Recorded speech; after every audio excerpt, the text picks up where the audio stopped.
अस्सलाम वालेकुम ख़वातीन और हज़रात। पाकिस्तान एक ज़राई मुल्क है और ज़राअत ही का एक ज़ैली शोबा यानी सब सेक्टर लाइव स्टॉक है, जिसमें हम दूध और गोश्त की पैदावार के लिए इस लाइव स्टॉक शोबे की बहुत अहमियत है।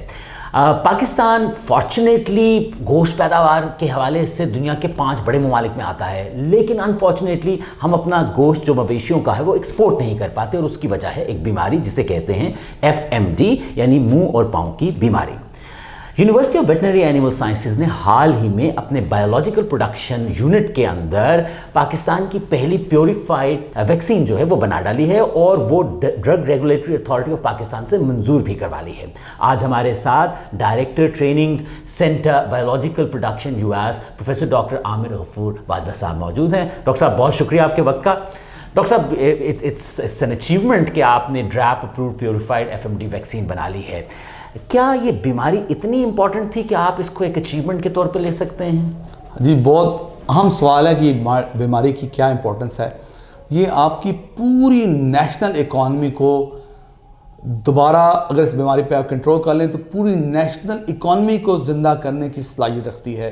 इस बीमारी से बचकर जो गोश्त आप एक्सपोर्ट करेंगे वो आपकी पूरी इकॉनमी को ज़िंदा कर सकता है। अच्छा, तो इसलिए इस बीमारी का जो रोल है वो अगर आप मनफी अंदाज से देखें तो पूरी इकॉनमी में जो इस वक्त एक ठहराव है या इस वक्त जो रुकावट है उसमें इस बीमारी का भी बहुत बड़ा हिस्सा है।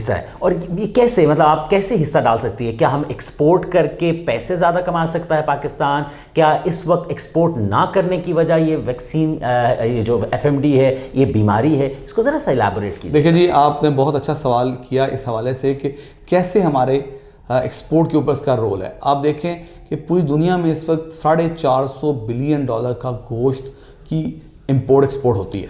ठीक है। और सिर्फ चाइना जो आपके पड़ोस में बैठा है वह $14.2 बिलियन $2 बिलियन US का गोश्त अपने मुल्क में इंपोर्ट करता है सालाना। अच्छा। अब इस गोश्त की जो हम उसे दे सकते हैं, अगर हम उसका सिर्फ 30% भी दें तो $5 अरब या $5 बिलियन आप सालाना अपनी इकॉनमी में सिर्फ चाइना से रेवेन्यू जनरेट कर सकते हैं। अब आप देखें कि 2 या 3 मिलियन के लिए हम IMF के पीछे फिरते हैं, वो हमारे पर शराइत लगाते हैं। तो एक छोटा सा सिर्फ 30% का हिस्सा लेकर, और इसी तरह अगर FMD ना हो तो 30% का भी कोई 5 अरब आप डेयरी के प्रोडक्ट से भी यूरोप से और चाइना से कमा सकते हैं। तो यानी 10 अरब की इकॉनमी आपकी सिर्फ इस बीमारी की वजह से रुकी हुई है, जो कि स्ट्रेट फॉरवर्ड इकॉनमी है, उसमें कोई झोल नहीं, कोई दूसरी चीज़ नहीं। आपने जो वैक्सीन बनाई है आपके बायोलॉजिकल यूनिट ने, वो क्या होगा? मतलब आपने बनाई है, अब हु विल परचेज दैट, कौन खरीदेगा, और क्या बस वैक्सीन लगेगी और बीमारी खत्म हो जाएगी? बहुत अच्छे।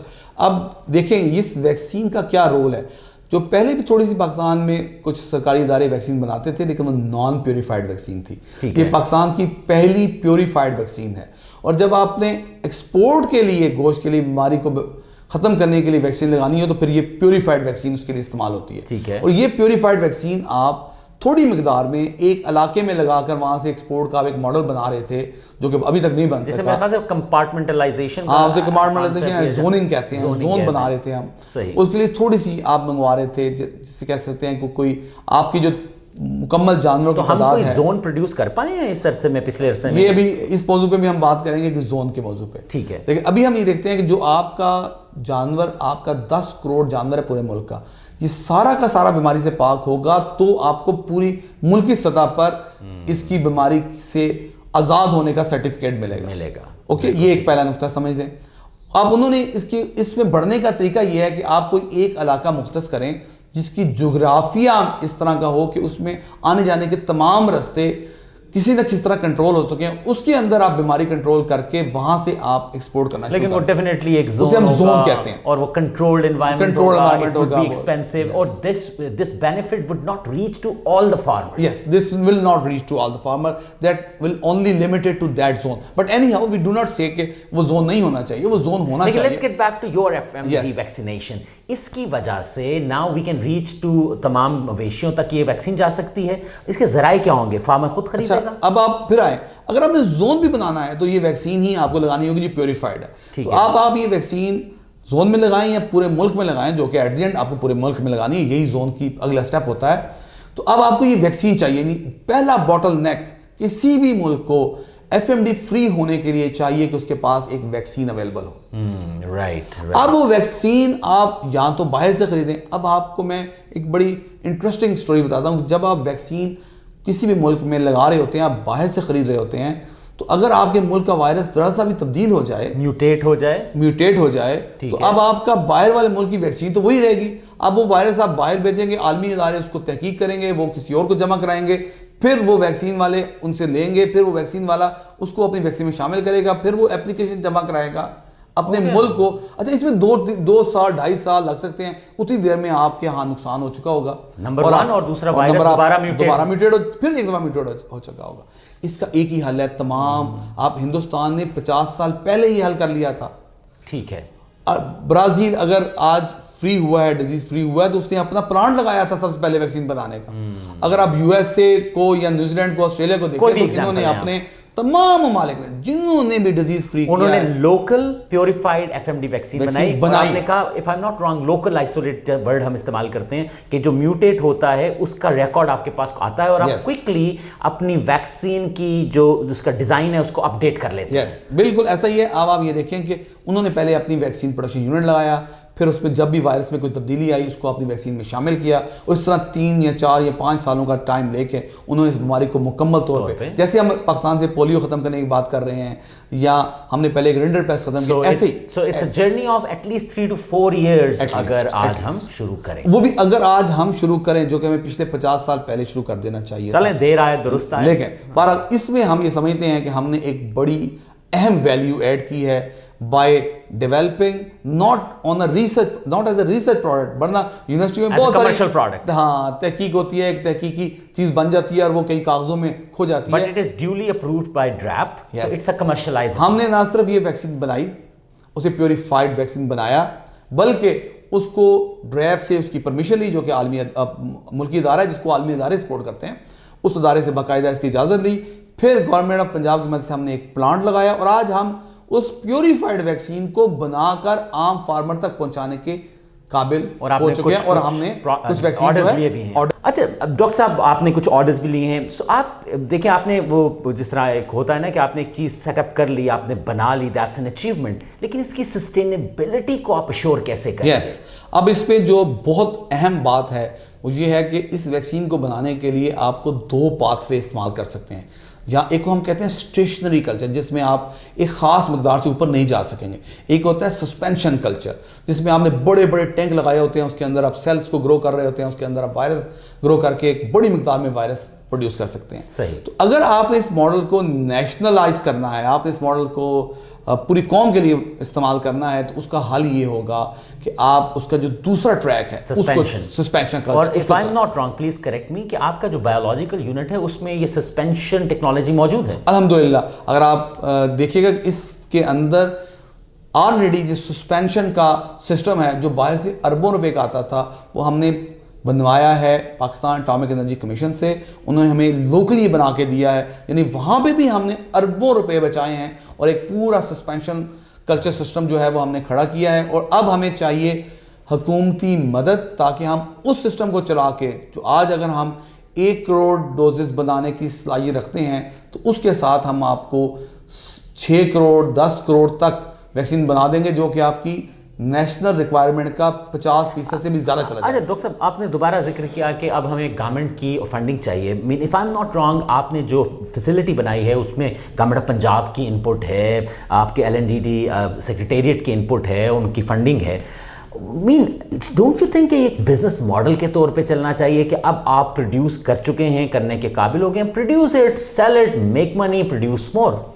इसमें कोई शक नहीं। देखें, इसमें मैं समझता हूं कि जो नेशनल मनी है उसको कैसे इस प्रोजेक्ट में आना चाहिए, कि आपको जो ये प्लांट है, ये सेटअप है, इसको अगर आप नेशनल स्केल पे प्रोडक्शन को इंक्रीज करना चाहेंगे, तो आपको जो हमने फर्मेंटर सिस्टम लगाया है, जिसे हम सस्पेंशन कल्चर कह रहे हैं, उसको चला देना चाहिए, ताकि अगर हम अर्न करें, फॉर एग्जांपल आप ये कह रहे हैं हम 5 साल में इतने फंड जनरेट करने के काबिल होते हैं कि हम उस सस्पेंशन कल्चर को चलाएं, तो आपका मतलब है जो हाई अमाउंट ऑफ वैक्सीन चाहिए थी आपको, हाई मकदार चाहिए थी, वो 5 साल बाद मिलेगी आपको। तो वो 5 साल जो आप, अगर आप 5 अरब रुपए का इकॉनमी 5 साल बाद या 3 साल बाद शुरू करना चाहते हैं तो वो 5 साल आगे चले जाएंगे। यानी आपको 15 अरब का असूलन नुकसान किया आपने इस वैक्सीन पे टाइम पे ना इन्वेस्ट करके। यानी आप समझते ठीक है जी, हाँ कोई बात नहीं, कोई भी प्राइवेट मॉडल इसको ले लेगा, चलाएगा, तो वो 5 साल बाद वहां पहुंचेगा जहां आपको कल पहुंच जाना चाहिए, पहले या 50 साल जहां लेट है। सही।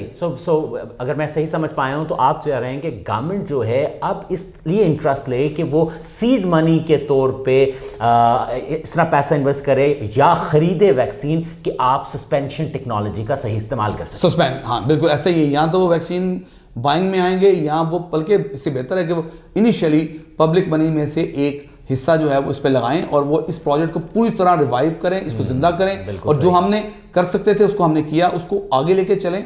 अब क्या होगा, अब देखें इसके अंदर सिर्फ एक हिस्सा ये है जहां हम समझते हैं कि अगर पब्लिक मनी आती है तो हम वो काम जो 5 साल बाद होना है वो 5 साल पहले शुरू करने में कामयाब हो जाएंगे। दूसरा बहुत अहम जो कि हकीकतन किसी भी मुल्क की पब्लिक मनी की जिम्मेदारी होती है कि आपके पास ये वायरस, जब ये वायरस रोटेट करेगा एनवायरनमेंट में तो और फिर म्यूटेट भी करेगा, जब वो फिरेगा तो फिर उसकी शक्ल बदलेगी। जब उसकी शक्ल बदलेगी तो इस वायरस को दरअसल आपको देखेंगे कि क्या होगा कि आपको वैक्सीन में तब्दील करना होगा।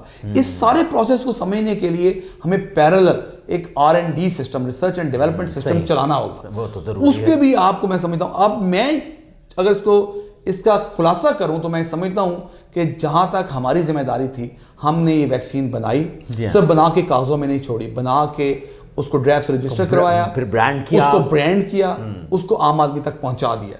अब आप समझते हैं कि इस प्रोडक्ट को लेके आप अपनी नेशनल इकॉनमी को हेल्प करना चाहते हैं तो आप इसमें सिर्फ 2 एरिया में और आपको काम करना होगा। एक, इसकी क्वांटिटी को बढ़ाने और कॉस्ट को कम करने के लिए आपको सस्पेंशन कल्चर पे इन्वेस्ट करना होगा, और एक आपको हर कीमत पे इन एनी केस आप वैक्सीन चला रहे हैं नहीं चला रहे, आपको अपने लोकल वायरस को मुस्तकिल मॉनिटर करना होगा, उसको समझना होगा और उस वायरस के सीड को अपने पास स्टोर करना होगा, और अकॉर्डिंगली जो ही आप देखते हैं कि वो 90% से, यानी कि 90% से उसकी मुशाबत कम हो गई है, 88% मुशाबत आ गई है, 10% नीचे आ गया है, तो आप उस वायरस को वैक्सीन में ऐड कर देंगे और इस तरह आपकी वैक्सीन मुस्तकिल एक कामयाब वैक्सीन के तौर पे चलेगी।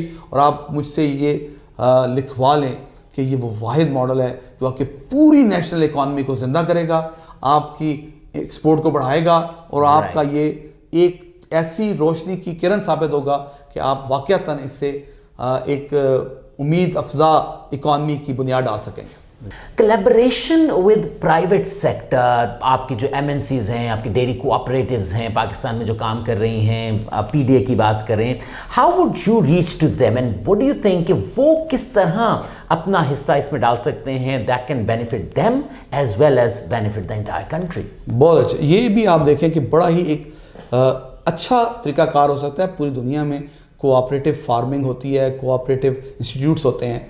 हम ये समझते हैं, मेरा एक ख्याल है कि अगर जो वो अदारे जो मिल्क कलेक्शन करते हैं, कोऑपरेटिव अदारे जो मिल्क कलेक्शन करते हैं, जो इंस्टीट्यूट्स हैं, वो उनका राब्ता कई लाख फार्मर के साथ होता है और वो सारे फार्मर प्रोग्रेसिव फार्मर होते हैं और वो वाकईतन बीमारी से बचना चाह रहे होते हैं। मैं ही समझता हूँ कि अगर वो मीडिएट करें कि वो हमारी ये वैक्सीन जो है उन्हें प्रोवाइड करने, या फार्मर हमसे वो वैक्सीन खरीदे और उसकी पेमेंट जो है वो मिल्क वाले इदारे जो हैं वो कुछ सब्सिडाइज करें या अपने मिल्क की कॉस्ट में से जो कि फार्मर को पे करते हैं उसमें से पे करें, तो हम समझते हैं कि वो तमाम फार्मर जो कि उनके नेटवर्क में आते हैं वो सारे के सारे रीच आउट हो जाएगा और एक वाइबल फाइनेंशियल मॉडल भी बन जाएगा। यानी उन्होंने भी पैसे जो देने हैं, फार्मर ने जो पैसे देने हैं वो दरअसल वो दूध बेच के ही देने हैं, उसी दूध के पैसों में से एक बड़ी मामूली मिकदार वैक्सीन के मद में रख लिए जाए,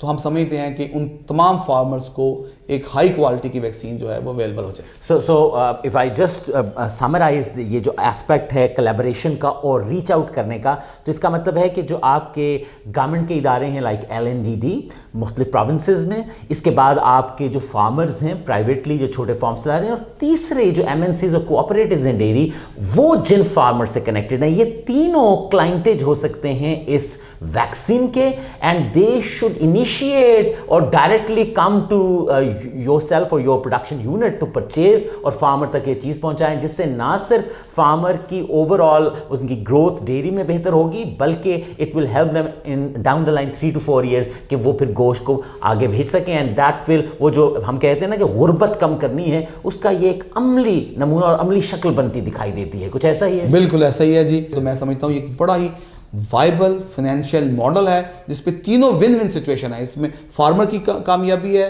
इसमें जो है वैक्सीन बनाने की कामयाबी है, और इसके साथ उस आप देखिए दूध वाले का भी कितना नुकसान होता है। यानी जिसके दूध कलेक्शन है, जब ये बीमारी आती है तो दूध की प्रोडक्शन 30% 40%, तो जो उसका अपना पूरा स्ट्रक्चर बना होता है, यानी आपने एक पूरा स्ट्रक्चर बनाया हुआ है, अगर 5 लाख लीटर दूध इकट्ठा करने का तो आपको 2 लाख मिल रहा है, तो आपकी कॉस्ट जो लग रही थी वो तो लगी, तो आपने भी लॉस उठाया, मिल्क कलेक्शन सिस्टम ने उठाया। हम इस सब के लिए विन विन सिचुएशन क्रिएट कर सकते हैं इसके। सही। सो डॉक्टर साहब, एक तो बहुत बहुत शुक्रिया फॉर दिस वंडरफुल टॉक। बहुत सी चीज़ें हमारे नाज़रीन को समझने और उसको सोचने को मिली होंगी। So if I just conclude this all ख़वातीन हज़रात, तो मुझे तो ये बात समझ आती है कि FMD वैक्सीनेशन से फ़ायदा किसका है? फ़ायदा गवर्नमेंट की ट्रेजरी का है, फेडरल लेवल पे भी, प्रोविंशियल लेवल पे भी ख़जाने का फ़ायदा है। उसके बाद इसका फ़ायदा इदारों का है जो जिसके लिए वो बनाए गए हैं, लाइक LNDD इस के लिए बनाए गए हैं कि वो फार्मर्स की ज़िंदगी और फार्मर्स के जो